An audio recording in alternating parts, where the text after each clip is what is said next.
স্বার্থপর এই দুনিয়া, খোদার কসম কারোর জন্য থামে না, বড় স্বার্থপর এটা। আগের গাড়ির 3 জন প্যাসেঞ্জারও যদি রক্তে ভাইসা যায়, মইরাও যায়, পিছনে জ্যাম বাজলে এরা শুনতেছে যে সামনের গাড়ি অ্যাক্সিডেন্ট করে 2জন লোক মরে গেছে, এরা এরপরও চিল্লায় যে পুলিশ কই, রাস্তা ক্লিয়ার করে নাকা, মরলে মরছে, না মরলে সরাও, কারো হাতে সময় নাই।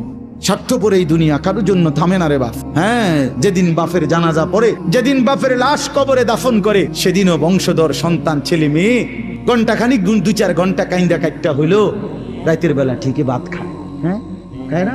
পাশের ঘর থেকে খানা আনে, ওরা ঠিকই খায়। স্বার্থপর দুনিয়া যে থামে না রে ভাই, থামে না দুনিয়া। ওই জন্য আমাদের কারোর জন্য থামবে না। তুমি আমি মরে গেলে শেষ। আবারও বলছি এই কথাটা, আমি মরে গেলে এরপরে পৃথিবী যত আধুনিকে হোক না কেন, আমার কি কথা বুঝছেননি? আমি মরার পরে যদি সবার ঘর স্বর্ণের বাড়ি হয়ে যায়, তো আমার লাভ হইল কি? আমার মৃত্যুর পরে যদি সব মানুষ আধুনিক হইয়া সাঁদের দেশেও জায়গা, আমার ফায়দা কি? আমি তো নাই, আমি তো মরে গেলাম। যে কবরে চলে গেল সে কি আর ফিরে আসবে? আল্লাহ আমাদেরকে বুঝ দান করেন। এই জন্য ছেলেরা, রাত গভীরে বন্ধু চলো নিয়ত করি 5 ওয়াক্ত নামাজ পড়বো ইনশাআল্লাহ। ভাইয়া নষ্ট হইও না, নষ্ট হইও না, চরিত্রহীন হইও না বাপ।